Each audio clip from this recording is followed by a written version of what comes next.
Hi everyone, this is Donnaleigh from Donnaleigh.com, and I'm here to talk to you about a fun little method. I will warn you, it's not traditional. I made this up, but it will give you a piece of the tradition and make it pliable. Many people like to use houses when they work with the Grand Tableau in Lenormand, and all houses is this cloth comes from Melissa Hill's site, lenormand.info. It has the entire deck laid out in order from 1, 2, 3, 4, 5 and on down to 36 with the name of the card. That's the number. So for example, Rider is 1. It's because it's 1, it's the first card in the Grand Tableau houses. So when you read a Grand Tableau, you take into consideration the house that the card is on, and they become parts of each other, much like in an astrology reading when you have the wheel with all the houses, the 12 houses, and the planets and signs that land in it become part of the blend of that personality. What happens in each of those houses is how the planets and signs interact in that environment. So this is how, say, the fox interacts in the child environment, okay? Or some people will do it the other way, how the child interacts in the fox environment. Do it however you want. What I'm going to show you today is many people ask, well, what if I have a 9-card spread? Okay, I like to do Lenormand 9-card spreads like this one right here. But they don't have houses, and what can you do? Can you randomly put them on the Tableau house chart and see where they land, so that birds would be under here? That's one way, but I'm going to show you another way, and this makes it a little less deliberate. So what we're going to do is take a second deck. This is what you do. You're going to create the houses. So you're going to have 9 positions, just like you would in a reading. You can put them down however you like to put down 9 cards, and this will be the first house. This will be the 9th house. So this is mountain, this is letter. So this now becomes our house structure. Okay, so the houses don't interact with each other.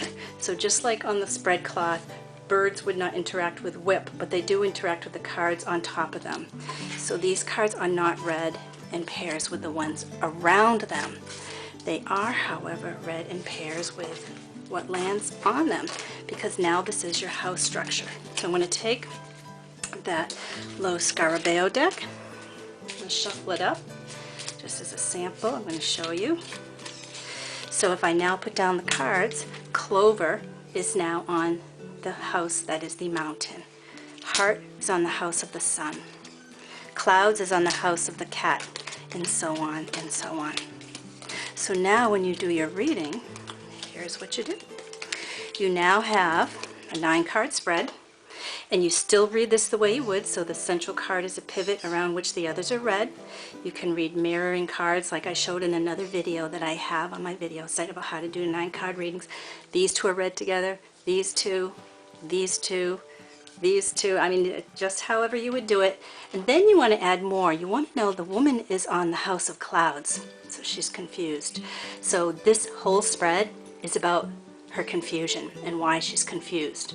So the confusion doesn't necessarily blend in with the others, but you can then take, say, the Tower, and the heart is doing what she loves, or questions about her business that she loves. She has questions about that.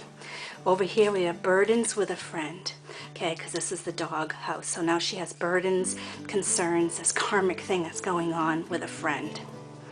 All right, so you can even take the friend and the business are related to each other. This friend that she loves and the burden, they're related together.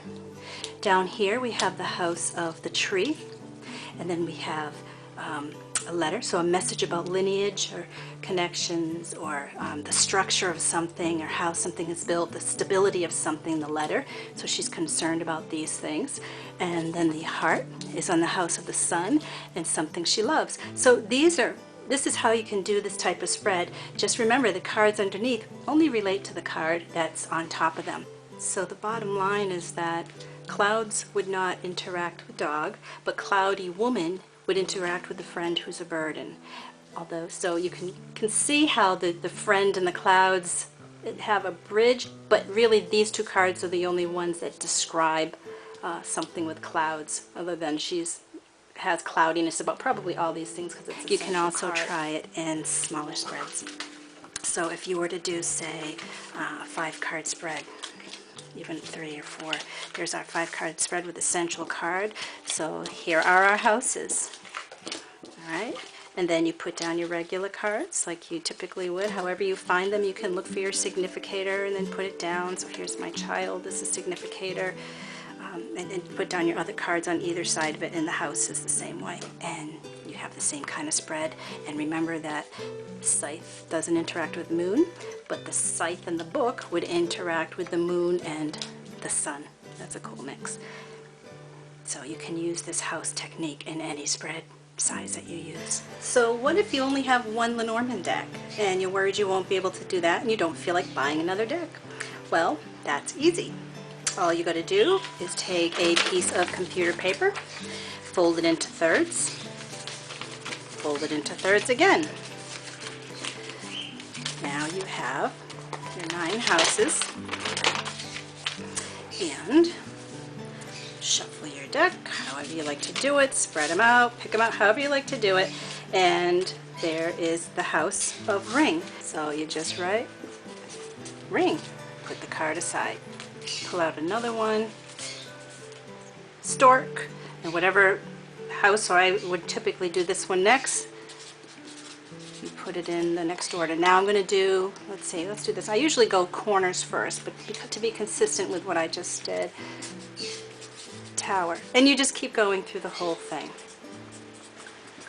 Okay, so now I've done all 9 houses, and you can see stork, tower, the house, and now what you do is you're going to shuffle your deck as you normally would, and you're going to create your 9-card spread. So if you were to go like this, let's make it consistent again. My habit is to do it. Okay, and I like that the man landed in the center because this becomes our significator, so it's about a gentleman or a male person. Okay, so basically how you'd read this is this man person has a contract with someone, and this centers around the man's contract. This is criticisms, things that hurt, and fish with money, so it does something critical, negative to the money. So in the contract, this one over here is the ship. It's in the garden of the house. So this is about moving and how we move, and this is people. So moving either toward or away, it's moving with people, because this can mirror this, the negativity of the how we see the fish and money, how we see the money. This man may be moving away from the business, and this is how you can do your reading. And again, remember that the ring and the fish don't interact with each other except through the cards that are on top of them, and that's how you can do it with one deck.